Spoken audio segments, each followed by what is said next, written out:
going down, everybody? Welcome back to another episode of Holmes Hobbies Motor Control. It's your boy Josh, aka Coleman. We're back on the workbench. This is the ongoing series we do every week for Holmes Hobbies, where we talk about Holmes Hobbies products, or we use Holmes Hobbies products, put them to the test, just whatever it may be, reveal new things, all kinds of stuff. So if it's Holmes Hobbies related, you're probably going to find it right here on this channel, on this series. And today what we're doing is I'm prepping a truck actually for an upcoming event, and I haven't ran this in quite a while. It is beat up. It's got some, wear and tear for sure. It's got things that aren't connected. Looks like the steering link is disconnected on me. Anyways, this truck still works though. It's just, it's got a lot of slop to it. This one has actually got the nickname Sloppy. I've been calling it that for a little while now. And it's just a cool truck. It's actually a quad cab Nissan Frontier, all hard body setup. The bed's two pieces. I built it into two pieces and it comes apart. It's really, really rough. It's really, really beat up, but I don't care. I just love this little truck. All leaf sprung, super fun, super stout, very scale, small tire build. Anyways, the interior is kind of rough and beat up. The paint's rough and beat up, and so I'm going to start kind of bringing it all back to life. And in doing so, I figured, you know what, this is a perfect time to reveal a new product from Holmes Hobbies. What I'm going to be doing is eventually installing this motor right here. This is a Trailmaster Sport 550, a 21 turn from Holmes Hobbies. I'm going to install that into this because normally I've run, as you can see here, this still has old Traxxas 550 can, the old Titan 550, right? It used to be my go-to motor back before I was sponsored by Holmes Hobbies. When it came to brushed motors, that's what I would run all the time. It's just reliable, good throwaway motor.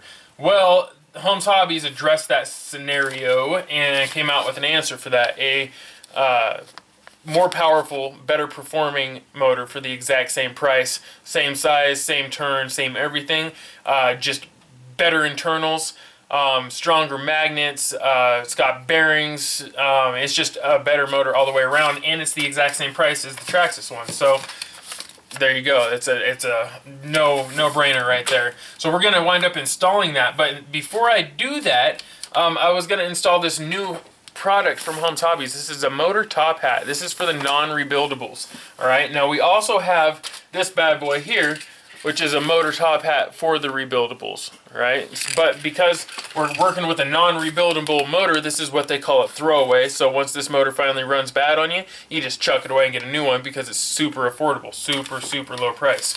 So this one, we're going to go ahead and apply that right there, the motor top hat for non-rebuildable motors. Now this episode's late because I went to start filming it and then I realized part of the way through it that I didn't have any dielectrical grease. Now, we're going to need some dielectrical grease on this. You don't need it, but it's highly recommended if you're running the wet stuff, which everyone knows I like to get my trucks wet.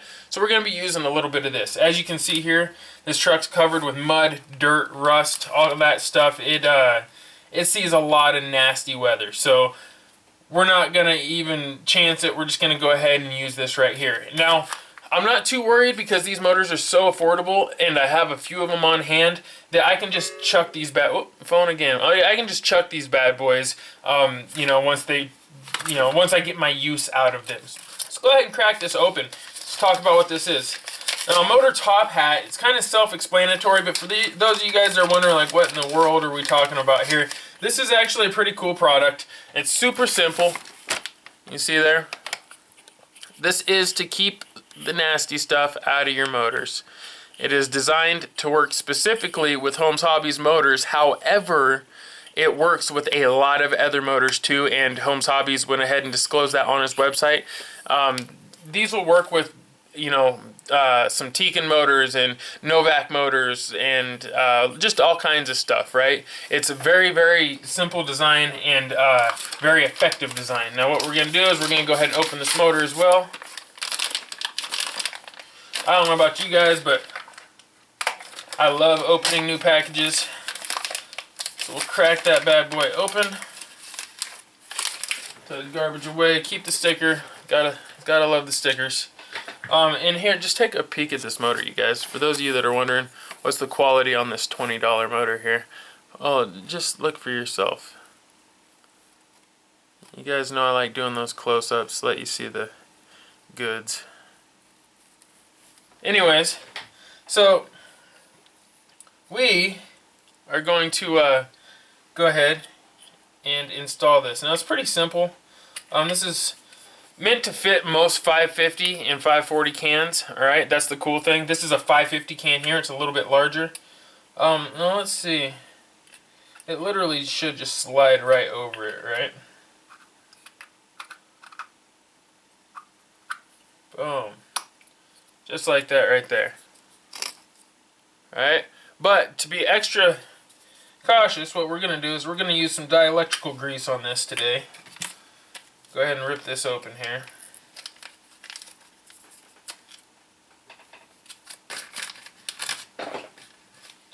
This is real simple. Just you can pick this up at your local auto parts store. They're like $1 or something, right?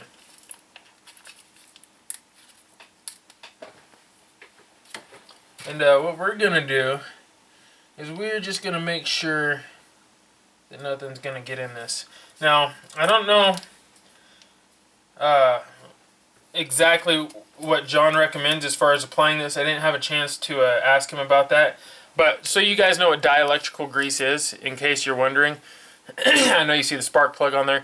This is almost like a waterproofing agent for electrical connections, okay? So when you're going to make electrical connections that may see corrosive environments, then you're going to want to go ahead and dab a little bit of this on that connection, right? And then when you go ahead and put that plug on there, or whatever it may be, there's going to be way less chance of that seeing or being exposed to the water itself or the bad weather or conditions, environment, whatever you want to refer to it as. So there will be way less chance of corrosion. It will also help make a nice, solid, clean connection so that you will have no issues with current running through that connection. All right, now let me get this bag. It's in the way here. All right, yeah, it's real simple. Real simple. Basically, yeah, there we go. You can see on here, prevents boot damage, eases disassembly, high temp formula, waterproofs, 100% pure silicone grease, OEM specified, sensor safe. Boom, that's what you want to really look for, is sensor safe, waterproof, high temp. Yeah, those are the important ones. So we're going to put this on the connections right there, but I'm also going to put it around the seal right here. Oh, well, I should show you guys what I mean. I'll show you here in just a sec. My goal is to keep anything from going in this motor at all. There. Set that aside. So you can see what I did here. Right? I put the dielectrical grease all around the outside where it's solid there. That way when this cap goes on, right, it's going to create a seal basically, and nothing's going to be able to get inside of that there. That's what I'm going for. Now, I don't know if that's exactly what they recommend, you guys, but I'm just going to try to use some common sense on this one and go for the best seal I can possibly get. So then we're going to go ahead and literally we're just going to slide that over that. Okay, so I'll try to do it on here for you guys. Show you how easy this goes on. Get it on both sides, and boom. There we have it. Now that should be nice and sealed up. So now the only things exposed are up here. But once we get that plate hooked on here, we should be good. Hopefully we shouldn't have too much of a chance of any nastiness getting inside of this motor here, which should make it last that much longer. So hopefully we're going to be talking like, you know, you never know. I mean, I could get a good 1.5 to 2 years out of this motor just simply by doing that alone. I know that normally out of my brushed motors that see a lot of abuse, back in the day, I don't run as much now as I used to due to the fact I work a lot more. But I used to run a lot, and I would say maybe 3 months max is what I'd get out of a motor. It didn't matter what it was. It could be any motor. In 3 months, and it's done. Now I'll usually get 6 months to a year out of a motor under normal conditions, you know, my normal conditions, and most of you will get more than that. I'm pretty rough on stuff, and we see a lot of really fine dust up here, but yeah, I think this will last for an indefinite amount of time by doing that. So now what I'll wind up doing, you guys, is I'm going to wind up installing this in here. And then, yeah, we'll probably go into that in another episode. Probably camping with Coleman. We'll get into that a little bit more. Do some updates on what we're doing with this truck here. But yeah, you guys, I want to thank you for tuning in. Hopefully you guys are getting your motors all decked out with these here. These are really, really cool, simple upgrades, built for just about any 540, 550 can out there, as long as it doesn't have a funky design to it. You guys know what it is. Holmes Hobbies for the win, all day, every day. Yeah. Thank you for tuning in. If you haven't already, please subscribe. We drop these videos every week, usually on a Monday night, Tuesday morning, sort of thing. And yeah, we also have a whole bunch of other shows or videos that go on here. The Camping with Coleman series, we drop lots of action videos. We do event coverage, all kinds of stuff, you guys. So be sure to subscribe, click that like button, share it with a friend, and don't forget to have some fun. I'll see you guys on the trail. Peace of chicken grease.